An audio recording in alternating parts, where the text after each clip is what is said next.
baratos, né?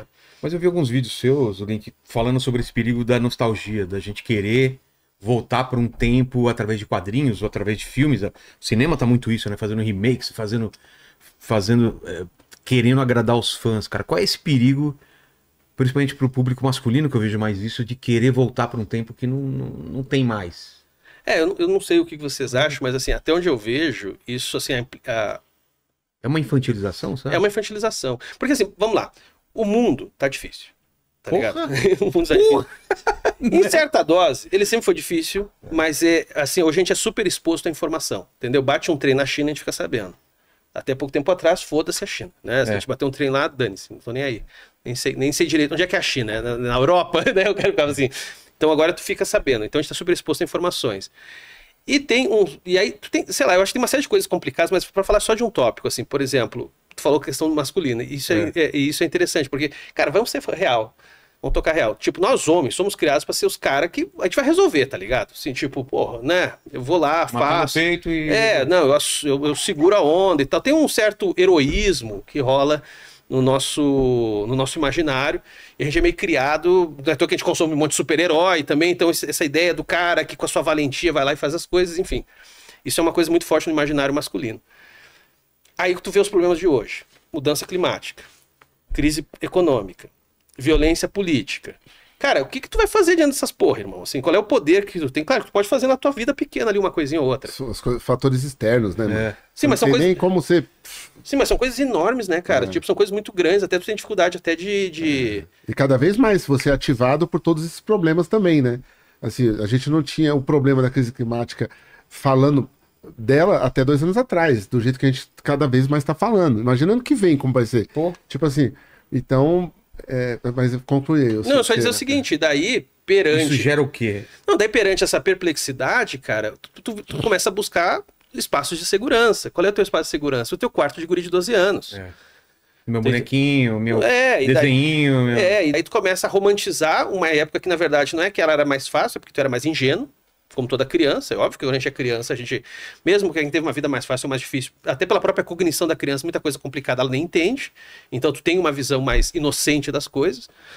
E então, assim, essa indústria da nostalgia, ela surfa muito com isso, com a perplexidade dos outros. Então, assim, já que tu tá sentindo que o mundo tá uma merda, vamos ver o desenho da infância, vamos ver como ele era bonito, como ele era gostoso, como aquele lugar era agradável e tal.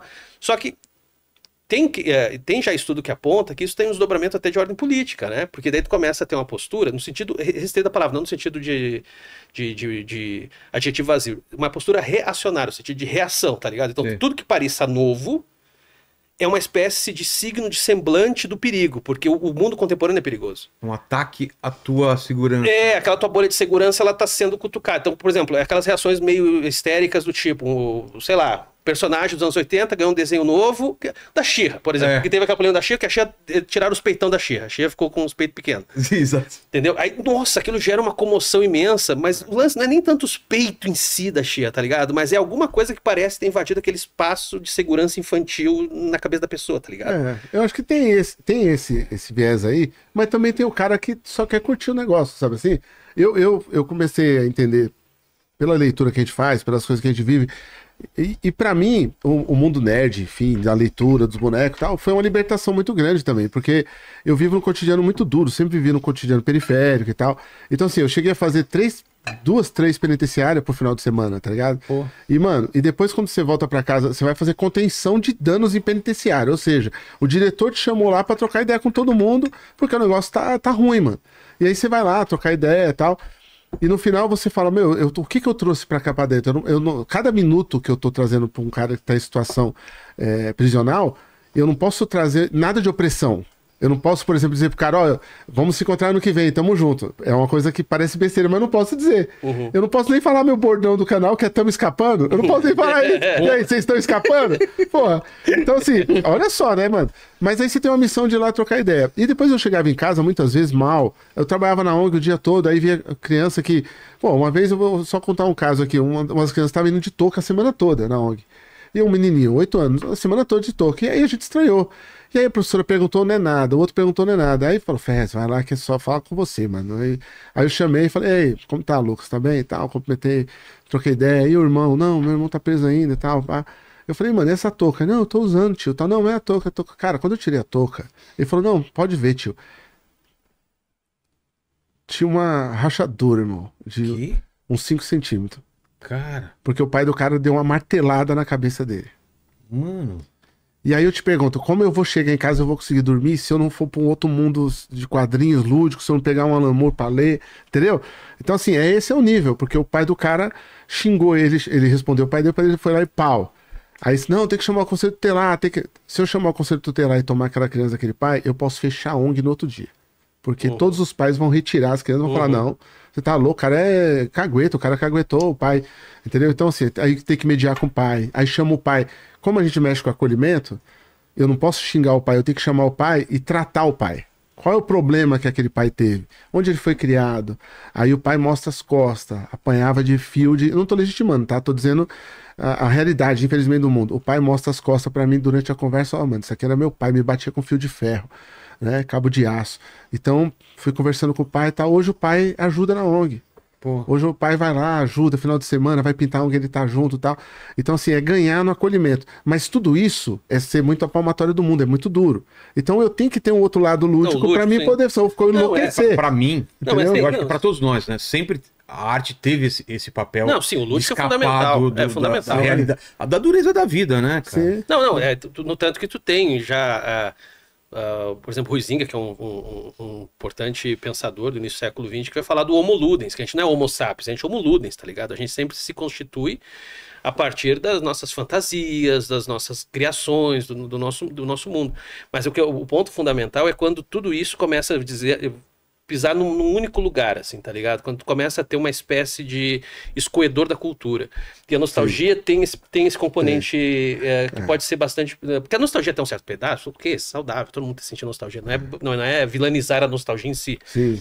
Ou Mas quando tu tem toda uma indústria cultural... Cara, para pra pensar hoje. Ou quando ela é manipulada, eu queria anexar nessa sua fala, quando é manipulada, que nem na questão do He-Man lá, que os caras criou os bonecos para manipular as crianças, né? Naquele livro que saiu, naquele quadrinho que saiu. Ah, sim, explica sim. isso, O quê? que os cientistas foram lá, né? Os neurocientistas e tal, e criaram Sim, a nostalgia qual que é o lance? específica. Você não ficou sabendo disso, Não. Tem um livro... Eu não li o livro ainda. Você não leu o livro? É muito bom, cara, o não li livro. ainda. Qual que é o lance? Saiu pela editora Mino, né? Isso, Mino, Do Box Brown, né? Do Fox Brown. Box Brown, né? É Box Brown, Box Brown. Que é, Box Brown é a mulher. que é sobre... É um quadrinho documentário, assim, né? Sei. E aí ele tá falando sobre como é que a indústria de brinquedos dos Estados Unidos opera. Então, Isso, basicamente... e tem um departamento de neurocientistas na época que ficava estudando a reação das crianças aos bonecos e dos adultos à nostalgia e tal. Então os bonecos foram criados especificamente para manipular e criar uma memória nostálgica. Então todo mundo que é fã da Disney hoje ou de algumas marcas foram manipulados também para virarem fãs dessa marca, para terem a infância ligada com isso, sabe assim?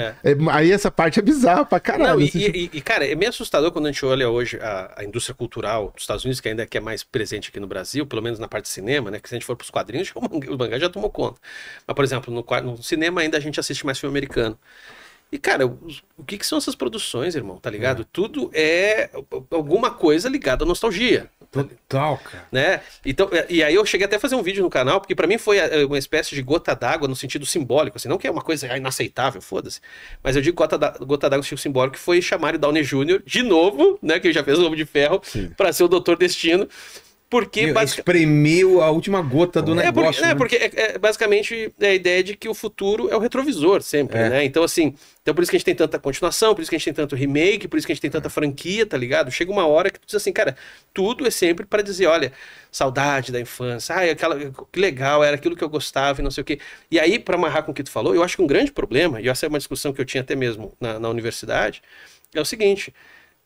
sim, a gente precisa de muito de ludicidade. Aliás, a mediocridade passa pela ausência de ludicidade. A gente precisa ser lúdico. A questão é a seguinte: quando essa ludicidade está sempre restrita a uma infância ou uma infantilização, aí começa o problema. Porque ou tu vira um adulto resignado e babaca, ou tu vira um adulto infantilóide. Mas dos dois pontos tu vira um problema, tá ligado? Ou seja, o pessoal vai tirar sarro porque eu vou ter que citar Nietzsche. Eu vou ter que citar. Preciso. Preciso. Cara. Mas é que tem uma frase que eu adoro, que ele fala assim... com Dostoiévski. Brinca que os dois eram a mesma pessoa, no fundo, né? Porque eles pensavam igual.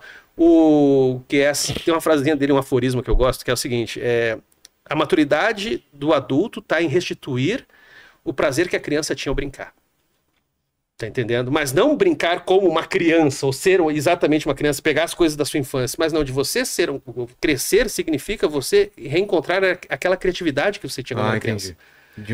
Essa criatividade para os problemas atuais. Inclusive para os problemas atuais. Não, e pode ser para o teu bem-estar também, foda-se. Tá. Mas eu digo assim, essa criatividade, mas sim, ela se desdobra também na política. Por exemplo, se a gente for para pensar, hoje o grande problema da política é falta de criatividade, cara. A gente está discutindo, não é por acaso que a gente discute, por exemplo, determinadas formações de ideias, né, de liberalismo, comunismo, anarquismo. Nada disso aí, por exemplo, surgiu no século XX, só para ter uma noção. Tu entende? Assim, tipo, não tem ideia nova. Até em termos de potência, a gente tem desdobramentos dessas ideias, né, modernizadas, mas eu digo assim, essa potência criativa, ela desdobra até, capaz de você, inclusive, fantasiar no sentido primário, assim, o mundo. Isso, eu digo, até onde eu vejo, nós adultos estamos muito empobrecidos disso, tá ligado? Ou a gente se enclausura no quartinho de 12 anos, ou a gente se amargura, mas assim, tipo, pô, a gente tem que ser criativo, cara, tá ligado? Até pra poder melhorar o mundo, a gente tem que ser criativo. Sim. Mas eu também vejo, agora com outros olhos, né, você participando da indústria toda, você vê também que muita gente pegou essa coisa da nostalgia e tal, e tocou a vida, e tá fazendo negócios, e tá fazendo editora, tá fazendo empresa, tá tocando exposições, lançamentos, entendeu? Então, essa é a parte boa também. O cara só resolveu mudar o brinquedo. Então ele faria um lançamento sobre, sei lá, os quadros do Elliot Sica. Agora ele faz sobre o Super-Homem, entendeu? Porque é o que tem a ver com a infância dele lá. Então ele tá conversando com a infância dele, mas não tá resignado lá atrás, sabe assim? Sim, então eu acho que tem esse avanço também. Não, sim, o que você faz hoje no seu canal, quadrinho, com certeza tem uma memória lúdica também do que você lia, né? Exato. E aí você consegue falar com a verdade que você tem das coisas que você, dos seus pensamentos. Então, assim, dá pra fazer uma coisa legal que também você não tem que se sentir culpado. Eu só acho foda quando também tem que se sentir culpado, porque agora descobriram que é tudo uma armadilha do sistema. Não, sempre foi uma armadilha do sistema. Entendeu? Você curtindo arte clássica, ou você curtindo Pulp Fiction, mano, você vai cair na mesma armadilha, entendeu? Mas o Nick falou sobre